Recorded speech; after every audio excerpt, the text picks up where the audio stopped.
Hello दोस्तों, सभी farm भाइयों को नमस्कार। तो कैसे हैं आप लोग? मैं आशा करूंगा, उम्मीद करूंगा जहां भी होंगे स्वस्थ होंगे, मस्त होंगे। मैं मनोज यादव बिहार से। तो मैं आज एक वीडियो लेके आ रहा हूं। एक मेन टॉपिक जो रहेगा अपना सीआरडी का। उससे पहले जो मैं दिखा देता हूं कि देख सकते हैं आप हमारे फार्म में मुर्गा नहीं है। अब हमने मुर्गा बेच दिया है, सब बिक्री कर दिया। देख सकते हैं इधर जो है ब्रूडिंग रूम भी तैयार लगभग हो ही चुका है। मैंने एक दिन जो है दवाई मार दिया था, इसमें दवाई मार करके जो है और सील कर दिया था, ताकि जो भी फंगस है, जो भी कीटाणु है, मर जाए। अब फिर दोबारा ये झाड़ू लगा चुका हूँ। अब इसमें जो है चूना की पुताई करने जा रहे हैं आज।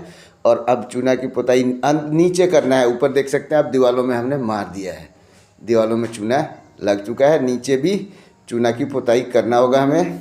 और उसके बाद जो है देखते हैं। अभी कल परसों वाले में जो है, सोमवार वाले में रेट थोड़ा ऊंचा उठा हुआ था, इस वजह से जो है हमने बच्चे का प्लान कैंसिल कर दिया। क्योंकि महंगा बच्चा डालने के बाद रेट की कोई संभावना नहीं रहता, इसलिए जो है नुकसान हो रहा है। तो हम सोच रहे हैं थोड़ा सा डाउन हो जाए बच्चों का रेट, फिर उसके बाद जो है देख लेते हैं। एक दो बीट अभी और है बचा हुआ, देखते हैं। यानी एक से हफ्ता के अंदर में कुछ ना कुछ कर ही देंगे, बच्चा डाल देंगे। क्योंकि बच्चा ऊपर रेट ही नहीं रहेगा, नीचे आएगा रेट। 2-4 रुपया भी कटता है तो बहुत होता है हम लोगों के लिए, हमारे लिए तो और भी है। क्योंकि हम अपने को सबसे छोटे फार्मर हम खुद समझते हैं कि हम जो है लोग 10-10 हज़ार 15-15 हज़ार बच्चा डाल रहे हैं, पर हम जो है 1000-2000 में अटके हुए हैं। तो हम सबसे अपने को छोटा फार्मर हम खुद समझते हैं। और इसमें एक चीज़ और देखना है कि छोटा फार्मर और बड़ा फार्मर कोई नहीं होता है। अगर आप बड़ा फार्मर ही है कोई, और वो जैसे 5000 ही बच्चा डाल रहा है और अच्छा तरीके से नहीं किया है, कायदे से नहीं मैनेजमेंट किया, मेडिसिन नहीं दिया, नुकसान होता है, तो वो बड़ा फार्मर भी बन के क्या फ़ायदा है। अगर जो कोई 1000 भी बच्चा पाल रहा है, 1000 में ही अगर अच्छा तरीके से उसको समझ के चला रहा है, जैसे कम से कम 5-10 लॉट निकाल चुका है, उसको हम समझेंगे बड़ा फार्मर है। क्योंकि 1000 बच्चा से ही वो अपना मतलब गुजारा कर रहा है, इतना मतलब दिहाड़ी निकाल रहा है। और कोई 5000 बच्चा पाल के भी अगर वो बढ़िया से नहीं कर पाया, उसको बढ़िया से मैनेजमेंट नहीं दिया, मोर्टेलिटी हो गया, नुकसान हो गया, रेट नहीं मिला। रेट भी सबसे बड़ी बात तो ये है कि इस मौके से रखें, उस तरह से रखें कि रेट भी हमें मिले। तो खैर रेट तो छोटा बड़ा कुछ नहीं देखता, जब भी नसीब में होगा तो रेट मिल जाता है, नहीं तो नहीं भी मिलता है। कभी तो नहीं भी मिलता है तो नुकसान नहीं जाता है।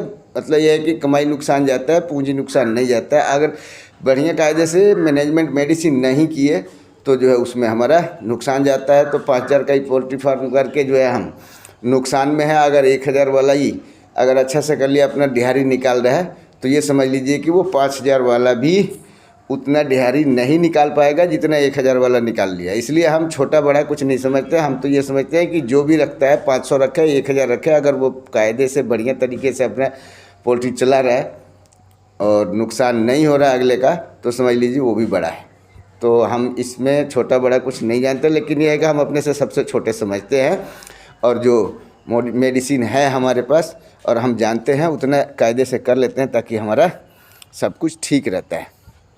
तो इसमें जो देखेंगे अभी सफाई चल रहा है, इसकी खादर भी उठ चुका है। अब जो झाड़ू लगाते रहेंगे जब तक, रोज़ जैसे 2 दिन हवा लग जाता है, धूप लग जाता है, फिर झाड़ू मारो, फिर कुछ ना कुछ निकलता है। सफाई उस तरह से जितना सफाई करें इसमें कम है। तो जो है आप अभी देखेंगे। अब दूसरी मेन टॉपिक जो है हम करेंगे सीआरडी पे। क्योंकि हमारी कल जो है बात हुई, परसों भी बात हुई, हम थोड़ा लगन में बिजी थे, इसलिए कल परसों वीडियो नहीं दे पाया हूँ। तो जो है हमारे बात हुई फार्मर से कि सीआरडी, एक हमारे बेगूसराय में भाई है, उसका भी सीआरडी करीब वीडियो देख कर दिया होगा उन्होंने दवाई, पर उतना क्लियर नहीं हुआ। तो सबसे पहले हम सभी फार्मर दोस्तों से ये छोटा सा ही रिक्वेस्ट करूंगा कि अगर आप पोल्ट्री फार्म चलाते हैं तो समय निकाल कर सुबह शाम 2 घंटा जो है आपको पोल्ट्री में टाइम देना होगा। क्योंकि ये सर्दी का मौसम है, सर्दी के मौसम में सीआरडी आता है। ये अक्सर करके जो है हमें 10 दिन के बाद वाले में आता है। क्योंकि शुरू में सब आदमी ध्यान रखता है थोड़ा कि जो बच्चा है ठंडा है तो थोड़ा जो टेम्परेचर मेंटेन करके रखते हैं, पर बाद में जो आदमी थोड़ा सा लापरवाही कर देता है जब पर्दा खोलने की बारी आती है। तो पर्दा तो हम जो है हम समझ रहे हैं कि 1-2 दिन के बाद ही खुलना शुरू हो जाता है ऊपर से, लेकिन उसमें थोड़ा ध्यान रहता है। 10 दिन बाद जो है ध्यान हट जाता है, उसके बाद जो CID आने की संभावना बढ़ जाता है। और जब भी CID आता है, पहले ये समझे कि आता क्यों है, कि CID आता तभी है जब हमारे पर्दा की मैनेजमेंट गड़बड़ होता है। पर्दा खोलने में हम थोड़ी सी चूक करते हैं और बंद करने में चूक करते हैं, जो कि हमारे CID आता है। दूसरा नंबर है अपने लिंटर की मैनेजमेंट से, लिंटर भी हमारा गीला होता है, उसके वजह से भी मतलब CID आता है। तीसरा नंबर आने का है कि पानी का, हम पानी जो है अभी जैसे गर्मी में सोचते थे कि पानी गर्म हो गया बच्चा नहीं पी पाएगा, उसी तरह समझ लीजिए ठंडी के मौसम में भी, सर्दी में भी पानी ज़्यादा ठंडा हो जाएगा तो भी नहीं पिएगा। अब मजबूरी में वो दाना खा रहा है तो पानी तो पिएगा थोड़ा बहुत, तो वो अगर ज़्यादा ठंडा पानी पीता है उसमें, और फिर आप अपने आके पर्दा बंद कर दिया, हवा बंद हो गया, गर्मी है, टेम्परेचर बढ़ गया, उसमें सर्द गर्म हो जाता है, तो उसके वजह से भी होता है। तो ये 3 चीज़ का हमें ध्यान रखना होगा। 10 दिन के बाद जो है हमें मुर्गों में पर्दा की मैनेजमेंट पे काफ़ी ध्यान रखना होगा, कब पर्दा हमें उठाना है, कब पर्दा हमें गिराना है, कब पर्दा कितना गिराना है।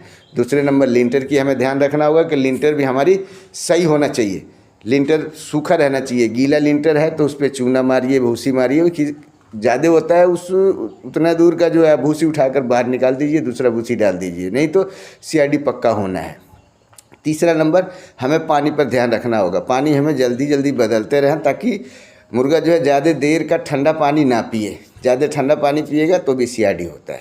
अब इसमें रह गया हमें पकड़ने की बीमारी पकड़े कैसे। तो जैसे शुरुआत होता है ना, आप रोज़ शाम को जो है अगर 9 बजे 10 बजे के बाद जो है फार्म पर आए एक बार, और उस टाइम माहौल शांत हो जाता है, उस टाइम आप जब भी जाएंगे, ये वीडियो हमने पहले भी दे रखा है पर अभी बहुत आदमी का कमेंट्स आया हुआ था, फ़ोन भी आ रहा था, इस वजह से हमें बनाना पड़ा कि अब जब 9-10 बजे के बाद आएंगे फार्म पे, पूरा माहौल शांत होता है, उस टाइम साउंड की आवाज़ हमें मिलेगा, साउंड मिलेगा थोड़ा सा मुर्गों में। अगर उस टाइम अगर थोड़ा भी साउंड है ना तो पता चल जाएगा कि हाँ भी मुर्गे में साउंड आ रहा है, तो आप एकदम ट्रीटमेंट करें। शुरुआत में अगर पकड़ लिए आप तो ये समझ लीजिए कि आपको नॉर्मल जो है मेडिसिन से ठीक हो सकता है।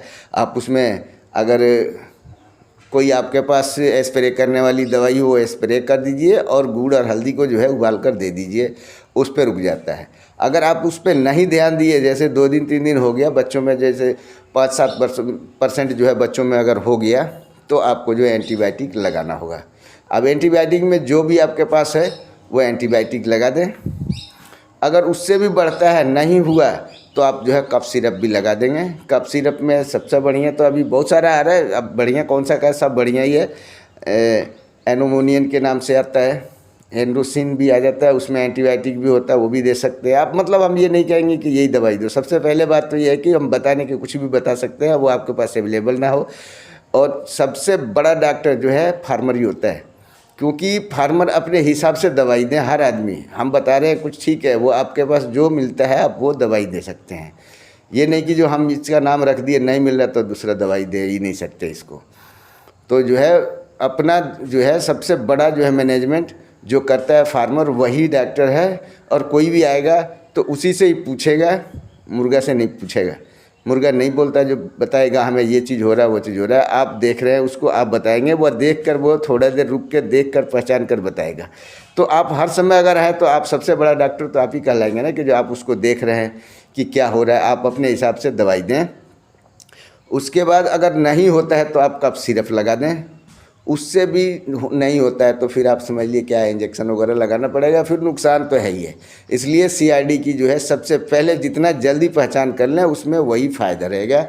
तो CID से मुक्ति पाने के लिए यही चीज़ है, 2-3 चीज़ का हमें ध्यान रखना होगा, जो ताकि CID होना, पर्दा की मैनेजमेंट, लिंटर की मैनेजमेंट और पानी का मैनेजमेंट, की पानी समय से दें। दवाई वाला पानी देते हैं तो रात को तो अब नहीं हो सकता, रात को तो एक बार पानी रख दिए तो बीच में कौन आता है बदलने, हम भी नहीं बदल पाते हैं, तो हम दूसरे को कैसे कर सकते हैं। पर यह है कि अगर हमें चिंता है कि जो भाई ठंडा पानी ज़्यादा हो जाएगा तो मुर्गे में दिक्कत आ सकता है, तो सुबह जितना जल्दी आए एकदम आकर ताज़ा पानी बदल कर दे दें उसको। फिर दोपहर में भी बदलते रहें, मतलब दिन में पानी जितने बार चाहें आप बदलते रहें, थोड़ा थोड़ा पानी डालकर, तो उसमें जो है CID आने की संभावना नहीं रहता। अगर ये सब बीमारी आ जाता है पतला बीट करने लग जाएगा। फिर उसके बाद कई बीमारी आता है। CRD ऐसा बीमारी है कि कई बीमारियों को लेकर आता है, हमें फिर नुकसान हो जाता है। फिर वहीं पर बात आता है बड़ा फार्मर और छोटा फार्मर। अगर छोटा फार्मर है और उसको जैसे 1000 का, 500 का, 2000 का कर रहा है, अगर वो सही कायदे से अपना लॉट निकाल लिया तो अच्छा पैसा कमा लेगा वो। और आप 10,000 का फार्मर हैं, 10,000 का लॉट चला रहे हैं और मैनेजमेंट सही तरीके से कायदे से नहीं किए, नुकसान हो गया, तो आपका जो है जितना वो 1000 में कमाया उतना आप 10,000 में गंवा दिए, तो फ़ायदा क्या होगा। तो हम किसको बड़ा कहेंगे और किसको छोटा कहेंगे। इसलिए जो है सभी बड़े होते हैं, सब छोटे होते हैं। छोटा कोई नहीं होता है, सब बड़े होते हैं।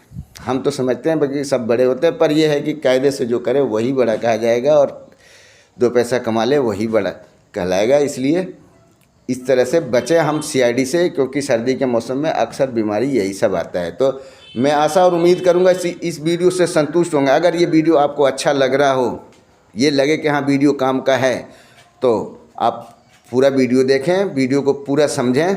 और ये लग रहा हो कि ये वीडियो बकवास है, बेकार है, नहीं काम का है, तो आप स्किप कर वीडियो को निकल जाएँ और बढ़िया से देखें। अगर अच्छा लग रहा है तो मैं छोटा सा रिक्वेस्ट करूंगा, अगर आप हमारे चैनल पर नए विजिट किए तो चैनल को सब्सक्राइब करें, वीडियो को लाइक करें और बाजू में दिया हुआ बेल आइकन को अवश्य दबा लें और ज़रूरतमंद दोस्तों को शेयर करें ताकि सबसे पहले आपके पास वीडियो जाए। तो मैं करता हूं यहीं पर वीडियो का एंड और मिलूंगा कल के नए वीडियो में। तब तक के लिए सभी फार्मर दोस्तों को दिल से नमस्कार। जय हिंद, जय भारत।